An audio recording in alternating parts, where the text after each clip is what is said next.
0 to 60 in the mid 5-second range, quarter mile time in the mid 13-second range, and you're gonna pay up to $100,000, sometimes even more, for a first generation NSX. And I'm talking both NA1 and NA2. Of course, the NA1 is gonna be cheaper, but you're still gonna pay a lot of money for those. And the question is the NSX overrated? By today's standards, it's a very slow car. So anyone who loves the NSX, usually it's going to be somebody that just loves the look of it, loves the history of it, the nostalgia of it. I love it. It looks like a piece of art. I've always loved the NSX. In fact, it's one of my dream cars to have. But when you look at the prices nowadays, it's so expensive. You have to consider what else is available.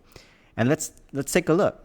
If I go down the list and actually look at what's available, you're talking GTRs are available in that price range. Now, depending on what type of GTR you're getting, if you get an R32, then you're going to compare that closer to like a NA1 pre-1994, no power steering.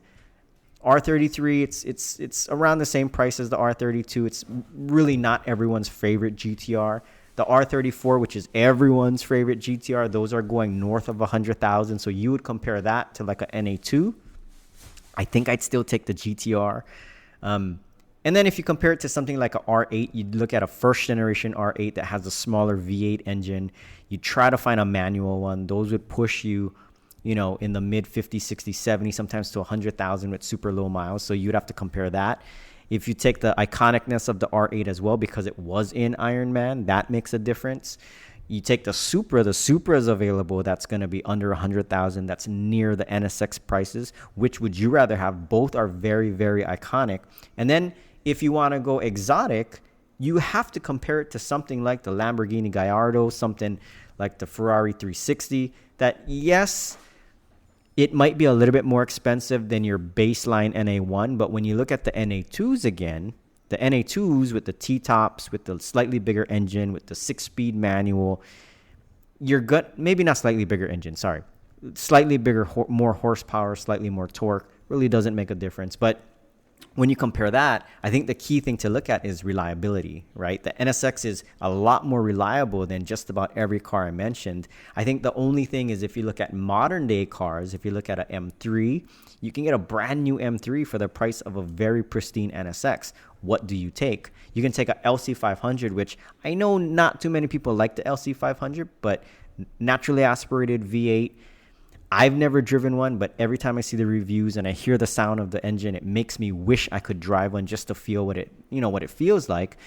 So the question is, what would you rather have? Now, for me, I always want one, like I said, part of my collection, but to spend close to 100,000 for something like that you can daily drive, but would you really want to daily drive something like that?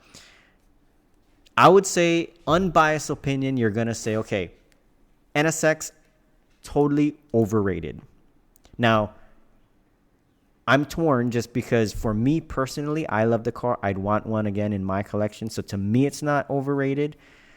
But if you take the most unbiased opinion, because that's what we do here on the Rated podcast, I would say, I'm going to hate saying this. It actually hurts me to say this. The NSX, first gen NSX, even though it's reliable and it looks like a work of art, totally overrated. Now, does that mean I wouldn't buy one? Of course not. I'd still buy one. In fact, I would take a 1997 NSX because I still want the flip lights. I think you would have a 6-speed version with the flip lights. I'd even change my license plate and put 90s flip on it. Play on words because I'm Filipino, half Filipino. And you would have the flip lights. I'd look like an idiot, but who cares? It's my car. It's my dream, my collection. What do you think, though? Biased opinion, NSX is perfect. Unbiased opinion, NSX is totally overrated when you look at the overall picture of the price. Let me know what you think in your comments below. I'd love to hear from you. And if you like this video, please like and subscribe. This is what I do on my free time. I love cars just like you love cars. Let's support each other in loving cars. This is The Rated. Until next time.